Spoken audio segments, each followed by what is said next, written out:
नमस्कार, आप देख रहे हैं एनएमएफ न्यूज। मैं आपके साथ शबनम। लोकतंत्र का सबसे बड़ा महापर्व लोकसभा चुनाव की तारीखों का ऐलान किया जा चुका है। 19 अप्रैल से 1 जून तक 7 चरणों में चुनाव होना है और 4 जून को परिणाम आएंगे।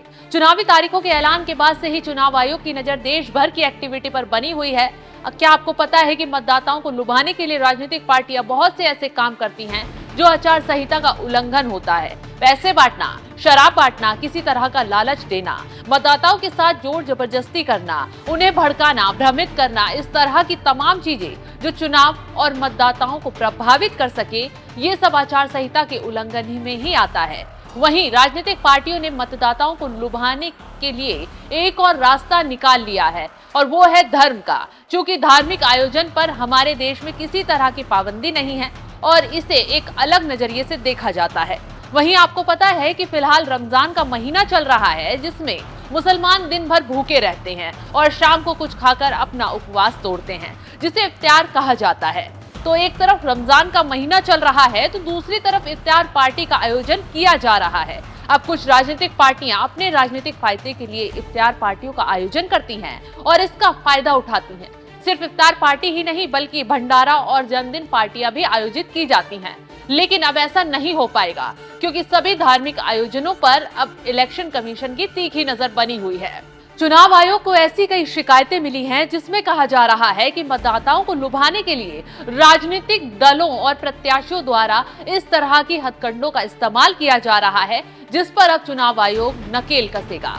हालांकि इन कार्यक्रमों पर पाबंदी नहीं लगाई जाएगी, लेकिन इफ्तार पार्टी या फिर ऐसे कोई भी कार्यक्रम में खर्च किए गए पैसों का पूरा हिसाब किताब चुनाव आयोग को देना होगा। और अगर कोई राजनीतिक फायदे के लिए इस तरह के धार्मिक कार्यक्रमों का आयोजन किया जाता है तो फिर चुनाव आयोग द्वारा सख्त एक्शन लिया जाएगा।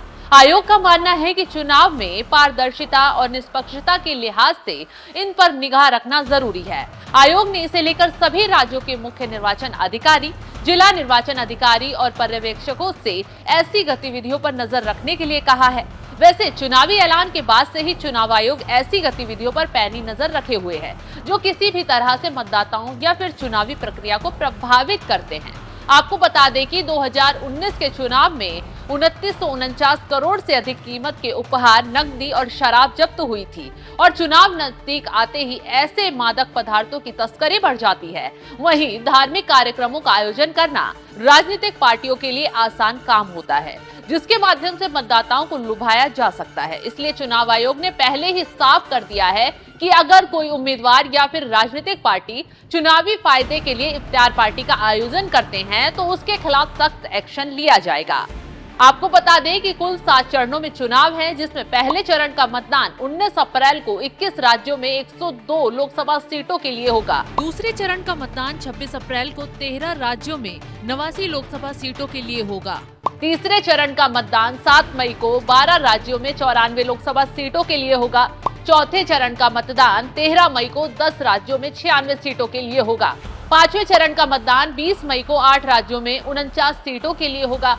छठे चरण का मतदान 25 मई को 7 राज्यों में 57 सीटों के लिए होगा और 7वें चरण का मतदान 1 जून को 8 राज्यों में 57 सीटों पर होगा और चुनाव का परिणाम 4 जून को आ जाएगा।